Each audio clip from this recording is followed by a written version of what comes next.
the biological state of the body, the cellular state of the body, is the strongest force influencing consciousness. So the way we think, the way we feel, what we project, and the quality that we're coming from is influenced by what the physical body is doing. That stuff means that mind never is certain. It's always unsure, always uncertain of where to put the next step, of what to trust. So that certainty is just, we're holding back from it. It's a bit like holding, so it's moving from one side to the other. It never comes to the point of, there is the line.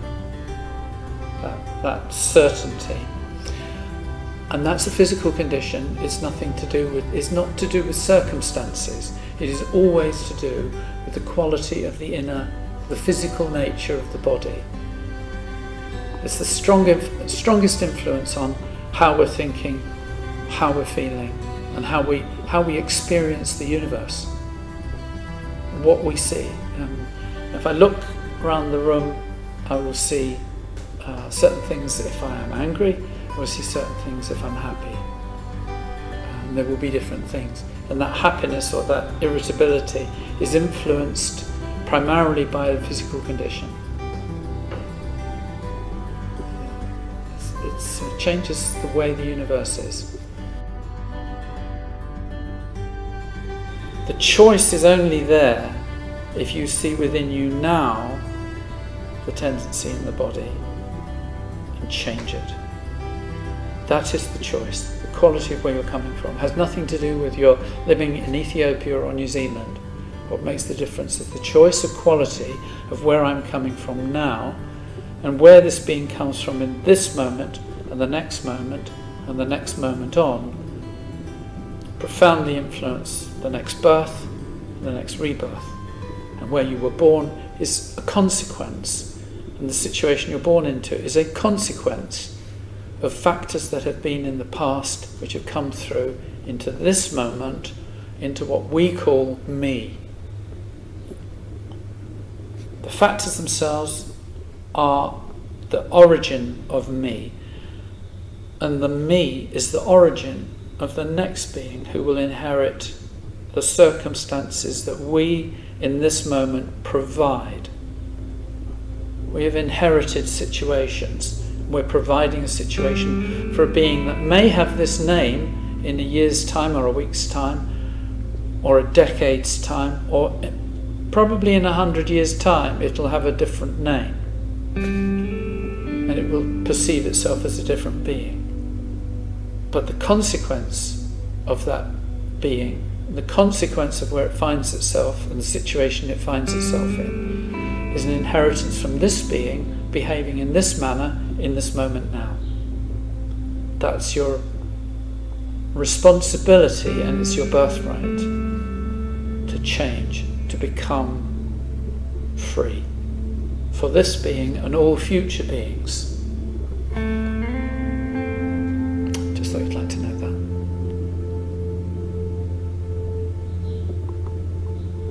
You came to birth.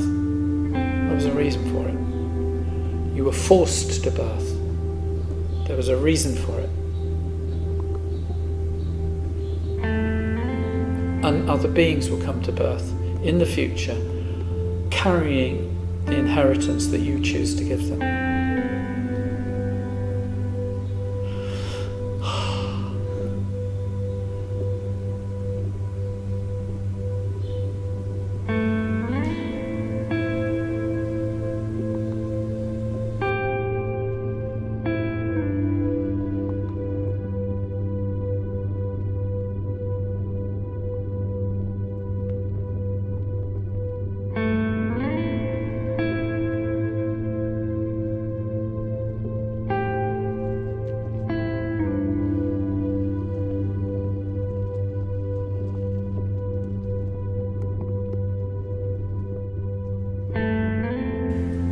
So what we're going to work on next is transitions.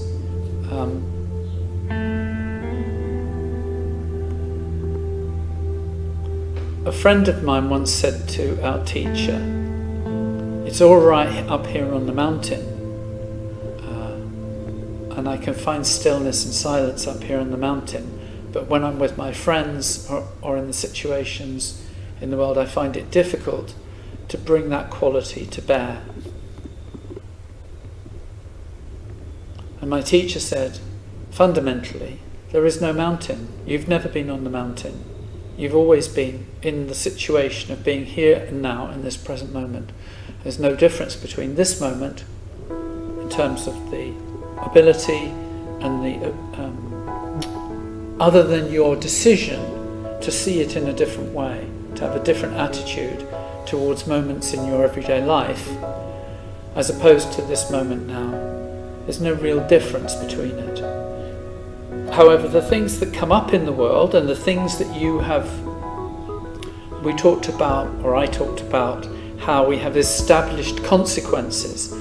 You have the consequences of your habits in the past caused you to behave in certain ways that both at one level provided you with the opportunity to be free, and at another level established traps and hindrances in your life which you then had to pay the price for and had to work through and plough through because of letting go of that fundamental reason for coming to birth. Your reason for coming to birth was not to create greater suffering. It was to become free from suffering. The traps that we allowed ourselves to be hindered by are also part of that, and we have to understand those traps. And at some point we have to recognise this situation that I find myself in, I am responsible for. I set up the situation and only I can change it.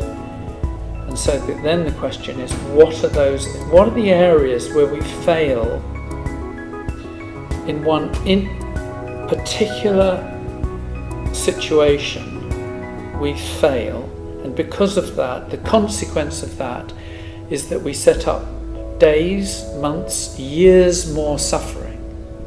If we were not to fail in that area, we would not set up that suffering. And that particular situation is that the quality I have when I think I'm on the mountain, when I think that I'm practicing, that quality needs to be at the centre of all the areas in my life that deserve that quality and to which I commit myself. That means if I'm willing to commit myself to something, I must be willing to be still, clear, and attentive in those situations. If I'm not willing to commit that level of quality to those situations, I shouldn't be in those situations. I should withdraw from those situations where I cannot bring my quality to bear, or am unwilling or disinterested. I am not that interested in being clear and attentive and at ease in such and such a situation, then I shouldn't be in it. And because I have a lack of interest in it to that degree, it's just a question of habit that I go there. The question is, what are those situations? What are the situations where I tell myself I am not interested in being still and clear and free?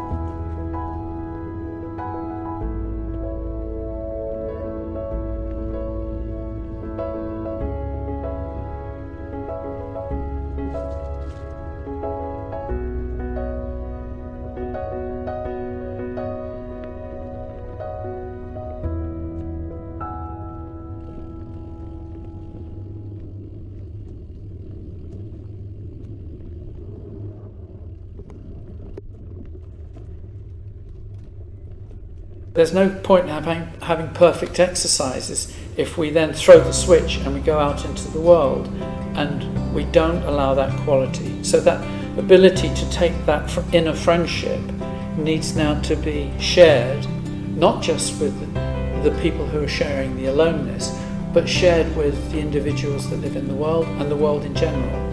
that we find the strength of character to be able to walk down the street and see this moment now from this alone place without any interference of the situation that we find ourselves. So we get used to the recognition. The quality comes before the interaction with the world. Quality first, interaction second. And if we can get that going, then our practice will work and become very, very strong indeed. And will take us to... You see, we have two choices. We can either retreat from the world entirely, and then we can just be alone in a world that doesn't have other human beings in it. That's one option. And many people do that. You still have to relate. There are very few hermits, but you're operating from a place which is no longer has strong interactions with specific people. Very few people do that. Dalai Lama doesn't do that. He has occasions, periods away, but most of the time he has his entourage with him and his family interacting with him. So if we're going to do that, we have to create the strength of character to maintain that quality with strangers and with the people that are closer to us, so that aloneness remains with us when we share at the most intimate levels of our life, at the most closest levels of security of identity. We need to remain alone whilst sharing with others.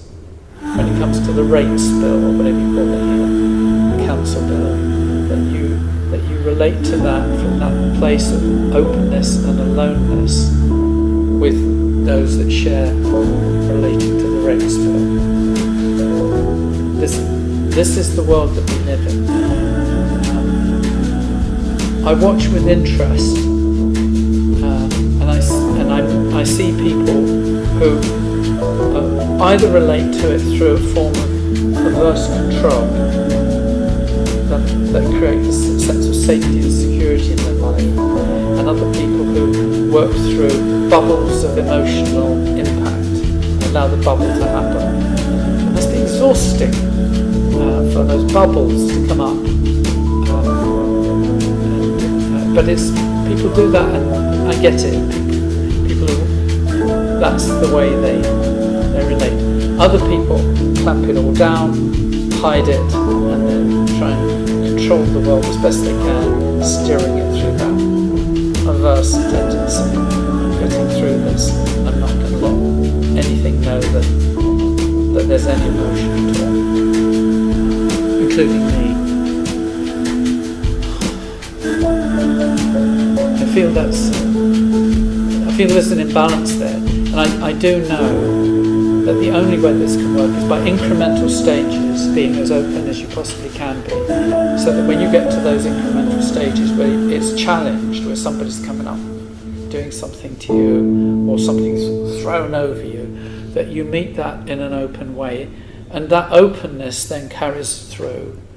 The tidal wave that hits you, the openness cuts through that. It doesn't stay the same, and we all end up floating in the debris after the tidal wave. But the commitment to be open is really important, rather than controlled or emotional.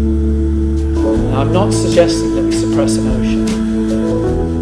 I'm suggesting that you notice emotion, you recognise when it's operating, and you have the humour to recognise that there are better ways. That, you see, in the little stages when you put things down and hide things, or when you let the bubbles out, when rather than seeing the nature of the bubbles and seeing the nature of the suppression or oppression, that you recognise I'm controlling the situation, or just to say there is fear, there's anger, there's need, and to acknowledge that, to recognise that that's there. In the same way you recognise there's the out-breath, there's the raising. That naming process, when it's applied in everyday life, we begin to see the nature of that everyday life, that we indeed have a choice, that we can choose to operate from quality, or we can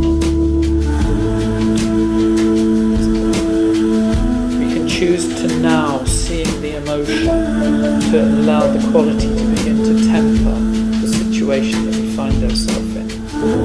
And that does it of its own accord. We don't have to suppress anything. We just recognise, I'm frightened, there's fear, there's symptom. And the two together marry. And then that companionship between quality and the arising identities is made. And that's that inner friendship, not just with the ones that are peaceful, but with the ones that are unhappy and frightened or irritated or needy.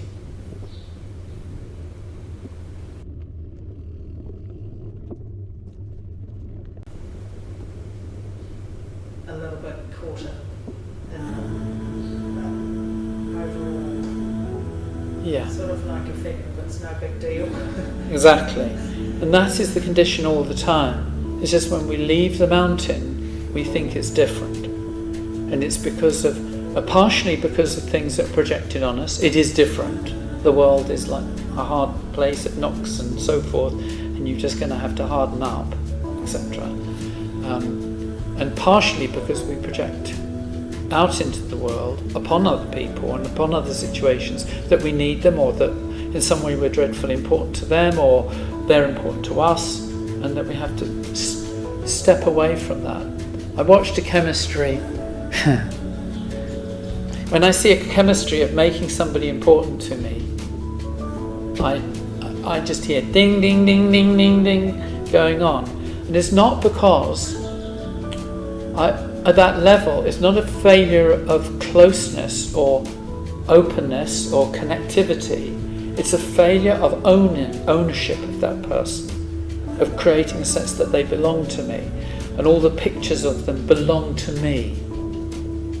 And that is, it's not a question that I want that. It's the question that that is a habit from conditioning of the past that rises, as do many habits. And somehow we give ourselves permission to allow that one to feed on us. And recognizing, well, that if that's a habit and tendency to allow that to happen, I must be more mindful and just recognize it. I don't have to stop it. I just have to recognize it. There's no need to stop anything once you see it. If I'm crossing the road and a car's coming, I don't have to stop the car. I can wait for the car to pass because I've seen the car. If I don't see the car, there's going to be a crash.